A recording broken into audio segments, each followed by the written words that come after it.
سامعین کرام، سردی کا موسم آ رہا ہے اور اس سردی کے موسم میں ایک مسئلہ ہمارے یہاں گردش کرتا ہے۔ وہ مسئلہ یہ ہے کہ کیا جو عام موزے ہیں ان پر ہم مسح کر سکتے ہیں یا نہیں۔ اس کے بارے میں دو بات یاد رکھیں۔ پہلی بات یہ یاد رکھیں کہ جو شریعت نے موزوں قسمیں بتائے، خفین ہو، مجلد ہو، منعل ہو۔ خفین کہتے ہیں اس کو کہ جو پورا چمڑے کا ہو، مجلد ہو جو اوپر اور نیچے چمڑے کا ہو، اور منعل اسے کہتے ہیں جو نیچے چمڑے کا ہو۔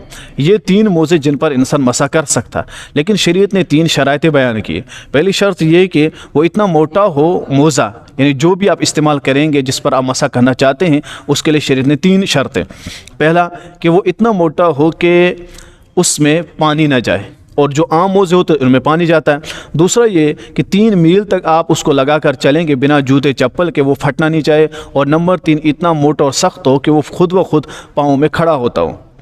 اور جب یہ 3 شرطیں پائے جائیں گی پھر آپ اس پر مسح کریں گے۔ اور یہ جو عام موزے ہیں ان میں یہ 3 شرائط نہیں پائے جاتے ہیں، اس وجہ سے عام موضوع پر آپ مسح بالکل بھی نہیں کر سکتے ہیں۔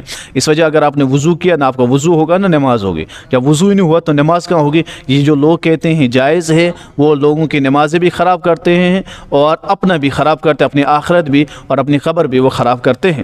اس میں ایک اور بات یاد رکھیں، اگر کوئی بندہ آپ کے سامنے حدیث بیان کرتا ہے تو اس حدیث سے بالکل بھی یہ ثابت نہیں ہوگا کہ موزے پر جائز ہے۔ کیونکہ نص قطعی سے ثابت ہے فاغسلوا ارجلکم، یعنی فاغسلوا وجوہکم وایدیکم وامسحوا برؤوسکم وارجلکم، کیونکہ اس کا عطف فاغسلوا پر ہے تو آپ کو اپنے پاؤں دھونے ہیں۔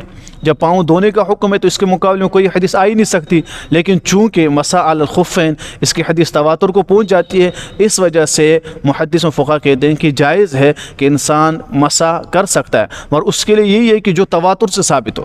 اور دوسری حدیثیں جو ہیں وہ تو تواتر کی نہیں ہے، وہ تو عام ہے جو لوگ بیان کرتے ہیں، اس وجہ سے ان پر یعنی جو موزے عام پہنتے ہیں ان پر بالکل بھی مسح جائز نہیں ہے، بلکہ خفین پر ہی ہوگا۔ اس کے علاوہ کوئی حدیث بھی قبول نہیں آئے گی، کیونکہ قرآن ہے اور قرآن کے مقابلے وہی اس لیول کی حدیث چاہیے، وہ تواتر سے صرف خفین ثابت ہے، اس کے علاوہ نہیں۔ اس وجہ سے ہمیں چاہیے کہ ہم اگر خفین ہے تو ان پر وہ جو چمڑے کو ہیں ان پر وضو کریں گے، اگر نہیں ہے پھر ہمیں چاہیے ہم پرہیز کریں، اپنی نمازیں اور اپنی آخرت اور قبر ہم خراب بالکل بھی نہ کریں۔ اللہ تبارک و تعالی عمل کی توفیق عنایت فرمائے۔